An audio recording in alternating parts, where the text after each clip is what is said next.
तो हेलो दोस्तों, आप लोग कैसे हैं? उम्मीद करते हैं आप लोग बेहतरीन होंगे और बेहतरीन से अपना पढ़ाई कर रहे होंगे। चलिए, आज हम आप लोग के बीच जो है बायोलॉजी का जो है बायोलॉजी का ये पार्ट 2 लेके आ गए हैं। कितना पार्ट 2 लेके आ गए हैं।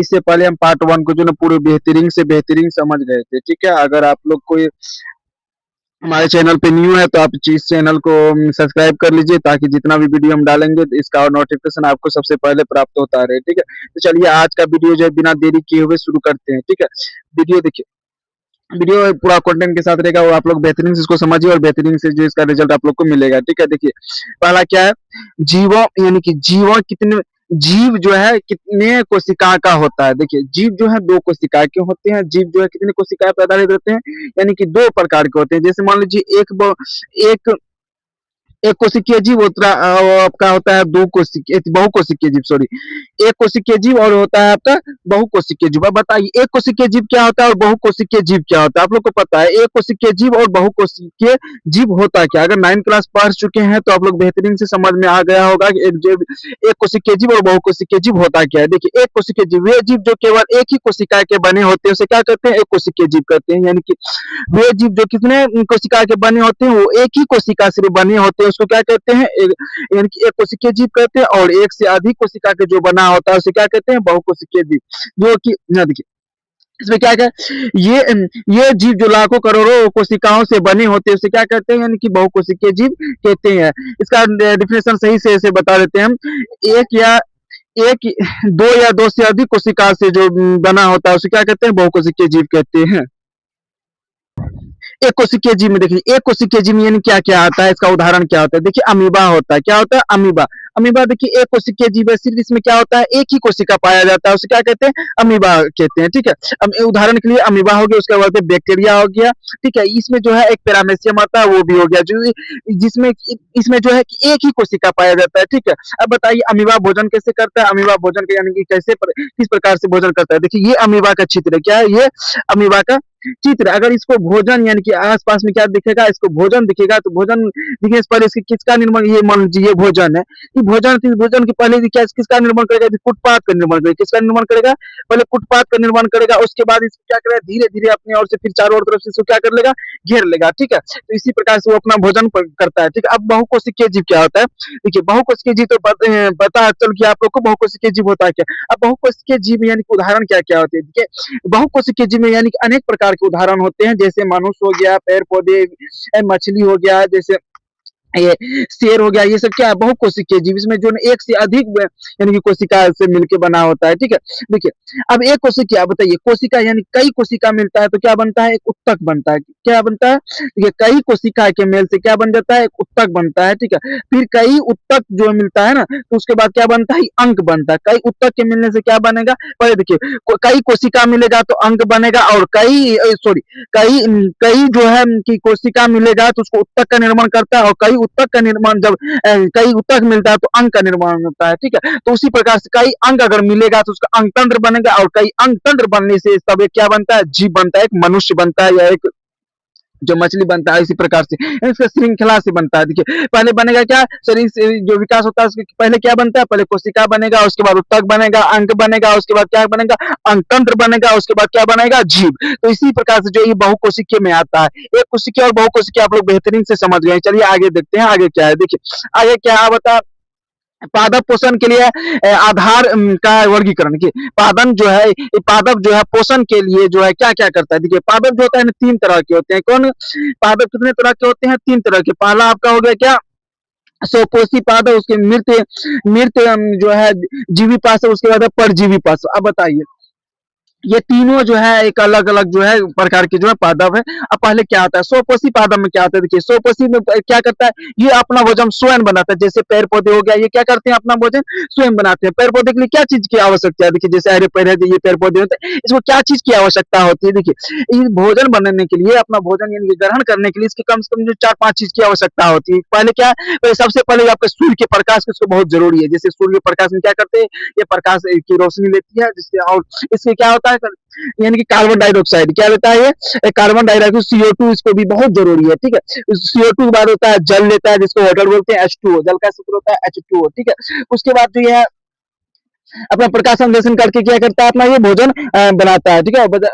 भोजन जो बना के उस भोजन के रूप में क्या ये ग्रहण करता है, भोजन के रूप में इसके क्या ग्लूकोज का ग्रहण करता है, ग्लूकोज का ये ग्रहण करता है, ग्लूकोज और ग्लूकोज के साथ मिलकर क्या इसका निर्माण करता है, O2 का ये क्या करता है, विसर्जन करता है, यानी कि O2 बाहर छोड़ देता है, ठीक है।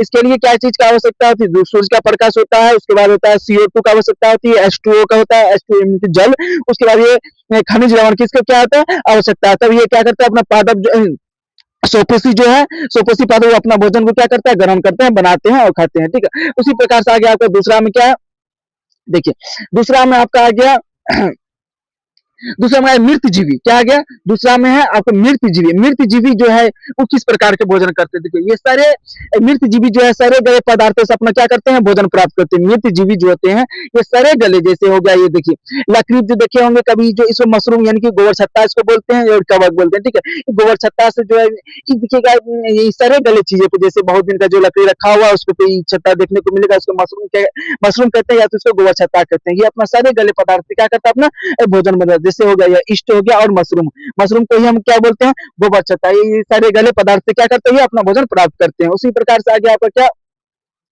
तीसरा में आगे आपका जो है परजीवी परजीवी पादप। परजीवी पादप होता है क्या, परजीवी पादप को बेहतरीन से समझते हैं। देखिए परजीवी पादप दूसरे जीव यानी कि दूसरे जीवित पौधे से भोजन प्राप्त करना, जैसे परजीवी क्या होता है, जिनकी दूसरे यानी कि वो अपना पौधे पर क्या करता है, यानी कि कोई एक आम का पौधा है उसी पे जो है वो अपना जो है फिर एक अन्य पौधा जो उगता है उससे, यानी कि आम के ही पौधे से वो क्या करते हैं, अपना भोजन प्राप्त करते हैं। उसी को क्या कहते हैं, दूसरे जीवित यानी कि दूसरे जीवित पौधे से अपना भोजन प्राप्त करता है, ठीक है। उसको क्या कहते हैं, परजीवी पदार्थ कहते हैं, परजीवी पादप कहते हैं, ठीक है। देखिए परजीवी पादप, अब इसको समझते हैं बेहतरीन से। देखिए मान लीजिए ये एक पैर है, क्या है, एक पैर है, उसमें कभी देखे होंगे आप जो है किसी पैर पे एक जो है ऊपर में पीला कलर का जो है ना, पीला कलर का एक लत्ती की तरह जो है, पीला कलर के पूरा जाल की तरह जो उसको क्या कहता है, घेरा रहता है, उसको क्या कहते हैं, इस घेरा के जो ये लत्ती जो है ऐसे ऐसे, ये पीला कलर का जो लत्ती दिख रहा है इसको हम अमरबेल बोलते हैं, क्या बोलते हैं, अमरबेल बोलते हैं। इसको क्या बोलते हैं, अमरबेल। ये आम का पौधा है, ये अपना भोजन खुद नहीं बनाता है। अमरबेल जो होता है ये अपना भोजन क्या करता है, नहीं बनाता है खुद से। ये यानी कि जिस पेड़ पे ये अपना जो है अपना ग्रहण आसन करता है, तो उसी पेड़ से क्या करता है, वो अपना भोजन क्या करता है, प्राप्त करता है। जैसे इसका उदाहरण हो गया अमरबेल, आप देख सकते हैं चित्र में भी आपको लोग को बेहतरीन से हम बता रहे हैं, दिखाए हैं, ठीक है। ये अपना भोजन, जैसे कोई पेड़ है वो अपना भोजन जो है अपना बनाता है लेकिन वो खुद नहीं खा पाता है, उसका जो है भोजन कौन खा लेता है, तो ये अमरबेल कौन खा लेता है, तो ये अमरबेल जो है उसका भोजन पूरा ये क्या कर लेता है, सफाचट कर लेता है अपनी, और ये अपनी यानी कि खा लेता है, ठीक है। इसी प्रकार से इस जो है पौधे का जो है ये वाला पौधे पे वृद्धि थोड़ा सा कम होने लगता है, ठीक है। तो आप जो है बेहतरीन से इसको भी समझ गए। चलिए अगला टॉपिक को हम समझते हैं। आप प्रकाश संश्लेषण देखिए, प्रकाश संश्लेषण होता है क्या, प्रकाश संश्लेषण की, प्रकाश संश्लेषण क्या है, ठीक है, इसको समझते हैं। प्रकाश संश्लेषण आखिर होता क्या, इससे कैसे क्या क्या चीज से आवश्यकता होती है प्रकाश संश्लेषण में। देखिए प्रकाश संश्लेषण में जो कोई पौधा जो होता है हर हमारे जीवन रक्षक होता है, क्या, जैसे देखिए कोई पौधा अगर हम लगाते हैं उससे क्या होता है, यानी कि हम लोग को ऑक्सीजन मिलता है और जितना कार्बन डाइऑक्साइड होता है वो अपने और क्या करता है, यानी कि खींच लेता है, वो अपने और समा लेता है, ठीक है। ठीक है, प्रकाश संश्लेषण, प्रकाश संश्लेषण क्या होता है, एक प्रक्रिया है जिसके द्वारा हरे पौधे सूर्य के प्रकाश की ऊर्जा को क्या करता है, उपयोग करके अपना भोजन बनाता है, उसे क्या कहते हैं, प्रकाश संश्लेषण कहते हैं। प्रकाश संश्लेषण का डेफिनेशन क्या हो गया,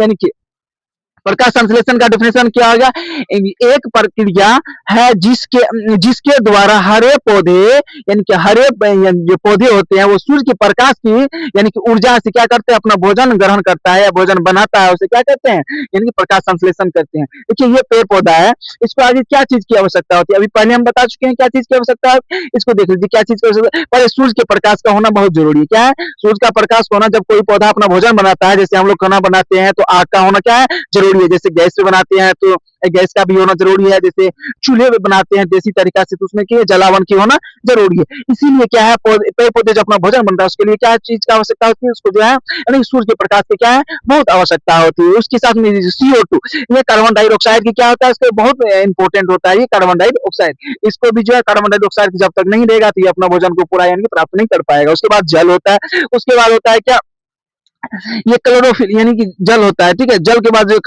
इसको जो है लवण और जो है खनिज चाहिए, इसको जो है और बेहतरीन से आगे हम समझते हैं। देखिए आगे में क्या है, आगे हम बहुत निचोड़ काम करके रखे हुए हैं, ठीक है। देखिए ये प्रकाश संश्लेषण आपको तो डिफिनेशन पीछे बता दिए। देखिए इसमें क्या क्या चीज का इसको आवश्यकता है, किस चीज का सामग्री की इसको क्या आवश्यकता होती है, देख लीजिए। आज को समझेंगे सूर्य के प्रकाश, पहला नंबर में क्या चीज का आवश्यकता होता है, इसको सूर्य के प्रकाश सनलाइट कैसे क्या होना जरूरी है। उसके बाद होता है क्या, सनलाइट ले लिया, उसके बाद क्या होना होता है, ये CO2 यानी कार्बन डाइऑक्साइड को क्या होना है, इसको जरूरी है। उसके बाद जल होना जरूरी है, इसको क्लोरोफिल यानी क्लोरोफिल में यानी कि फसलों के जो क्लोरोफिल होता है जिससे वो पेड़ पौधे क्या होते हैं, हरा होते हैं, उसके जो है क्या चीज का यानी कि क्लोरोफिल जो है वो सूर्य का हरा यानी कि पत्ते का हरा रखने का कार्य करता है, ठीक है। अब उसको क्या कहते हैं हम, सूर्य के प्रकाश में ये प्रकाश के संश्लेषण में ही आता है। अब बताइए प्रकाश संश्लेषण किस प्रकार की क्रिया करती है, देख लीजिए यहाँ पे सिक्स जो है 6 CO2 लेता है, CO2 देखो कार्बन डाइऑक्साइड 6 लेगा, ठीक। उसके बाद 6 क्या करेगा, ये जल को लेगा, 6 गुण क्या करेगा, जल के लेगा। ये प्रकाश संश्लेषण में और क्लोरोफिल के साथ में अभिक्रिया करता है, किसके साथ में, प्रकाश संश्लेषण के साथ में, प्रकाश यानी सूर्य के प्रकाश के और क्लोरोफिल के साथ में क्या करता है, अब विक्रिया करके ये ग्लूकोज करता है जिसका भोजन बनता है। तब किस यानी कि भोजन जो है पेड़ पौधा भोजन किस रूप में लेता है, तो ग्लूकोज के रूप में वो क्या करता है, यानी कि अपना भोजन ग्रहण करता है। किसके रूप में पूछेगा, यानी कि ग्लूकोज पेड़ पौधा जो किसके रूप में भोजन अपना ग्रहण करता है, तो ग्लूकोज। ग्लूकोज का शुद्ध क्या होता है, C6H12O6 सॉरी C6H12O6 हिंदी में और इंग्लिश बीच में जो है घुसा दीजिए तो कोई दिक्कत नहीं, आप लोग समझ ही गए होंगे। C6H12O6 होता है और इसके साथ में क्या करता है, यानी कि ऑक्सीजन को विसर्जित कर देता है, बाहर निकाल देता है, ठीक है।